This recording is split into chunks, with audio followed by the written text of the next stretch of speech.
Good day.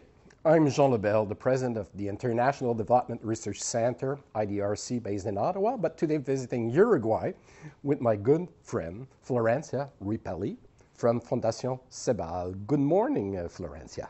Good morning. Thanks for visiting us.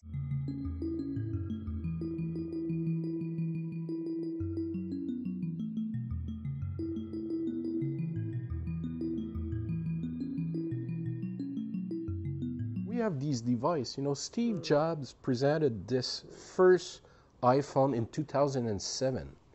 We're barely 15 years after, and we've seen a digital transformation of society.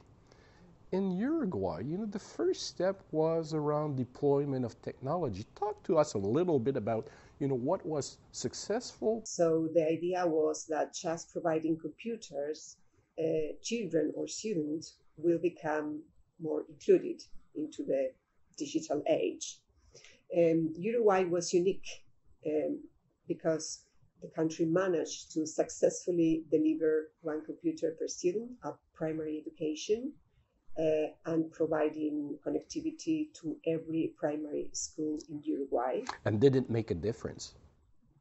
I think it did, but not only at that time. I think Ceibal managed to creatively develop a plan based on the creativity of a number of professionals who were very focused on creating something new. So they did not just follow a model, but they started to experiment, innovate, and there was a systematic design of a plan with different components to make it very robust. So it's the technology, the content, the pedagogy, but also the institutional layout.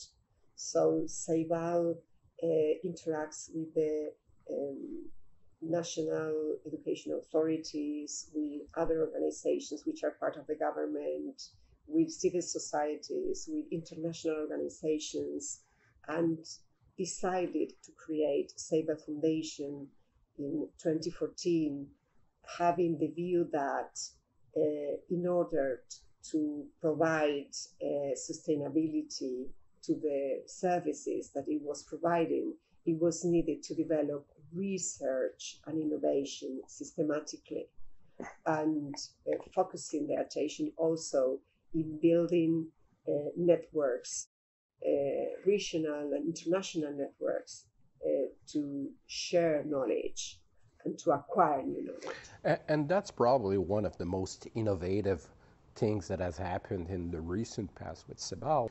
The role of Uruguay, not dominating the agenda, but sharing and inviting and learning from each other. Tell us a little bit more about this Uruguayan approach, towards, the networking and making people empower.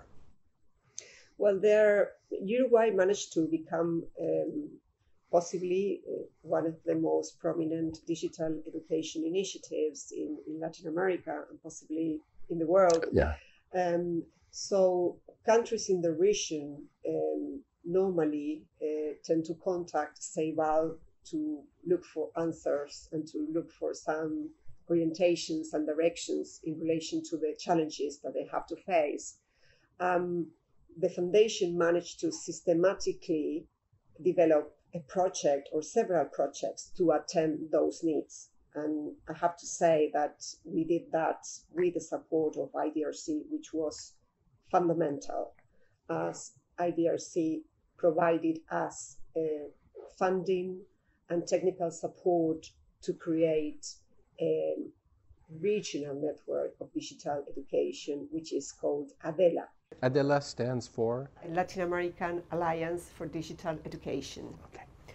And through this network, we managed to systematically share good practice from Ceibal to other countries in the region, but with a vision that the solutions cannot be replicated in the same manner as they have been implemented in Uruguay, and that is very important to understand different contexts and think in ways to adapt the solutions and also learn from different countries. Now, let's speak concretely with example. Well, for example, during the pandemic, countries had to develop content for students who were attending school from homes.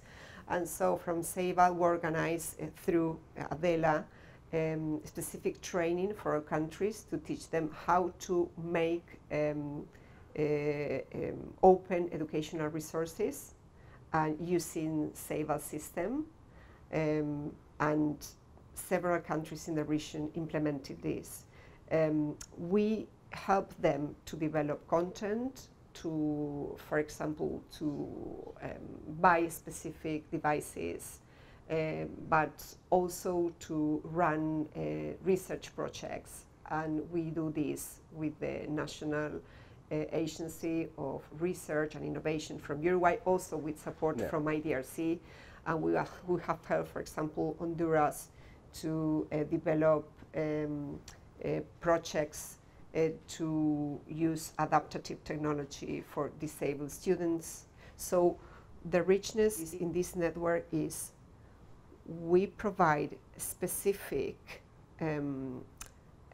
aid in relation to challenges that they have, and providing specific guidance on the way in which Ceibal has done this, and providing some assistance in which way this can be adapted into other countries.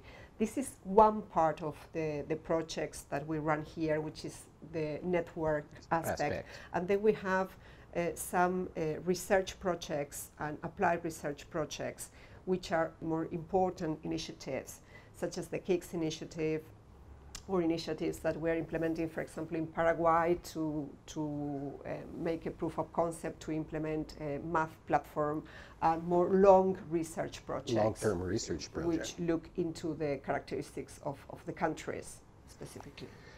Florencia, we've been discussing, in and out the education, the innovation, the knowledge sharing, the networking, the impact.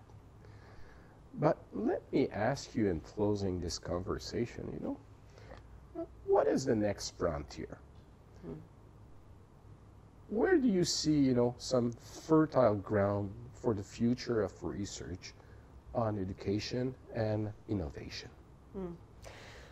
Well, I think possibly focusing on creativity and innovation, so taking solutions from other fields into the education field, that is possibly not so focused on innovation, and also taking particular attention to vulnerable groups, including a focus on gender. Latin America has a big challenge in relation to being the most unequal region in the world. Some of the greatest challenges that gender, indigenous population, minority. Considering the digital issues in general, so how technology can facilitate learning, or how learning about technology itself can help also for social mobility. That has to be addressed, particularly regarding minority groups and women in general, as the region is showing a very concerning situation in relation to the most vulnerable. If you had the magic wand, with the shortfalls and the challenges that you just outlined, what would you do? Well, I will try to use existing resources in a more creative way, and that means cultural resources and technological resources. Give me an example. Well, we are dealing with that in the KICS project we are implementing in Honduras and Nicaragua, in which we are using mobile phones that belong to teachers and technology that is placed in the schools. So, for example, they have TV sets, but they don't have connectivity.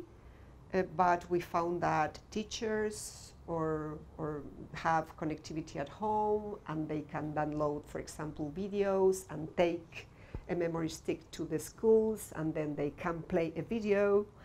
And another thing which is very important is placing the students at the core of education, which is a phrase which is very common, but it doesn't happen in reality. So, for example, in this project, the students are the part of participate in the production of the educational content.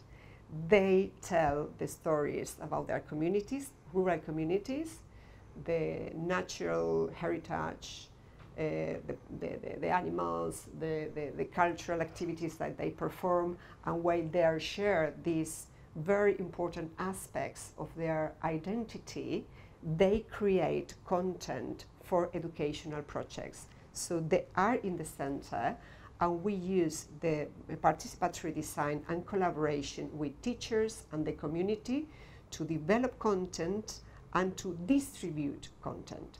So normally, people tend to think, okay, if the school has no connectivity, they cannot get content, or there's nothing that can be done. So I think the magic would be used to say, okay, there's something we still can do even with some restriction in terms of resources. And isn't it, the fundamental of innovation, which is not to invent, exactly, necessarily a new piece of technology, but to reinvent things that are there and that we can use differently with, a better creativity, and that's where research is needed. Florencia, it has been a pleasure to have you this morning. The future is bright. The future is composed of people like you that bring solution to the problems we are seeing in the field.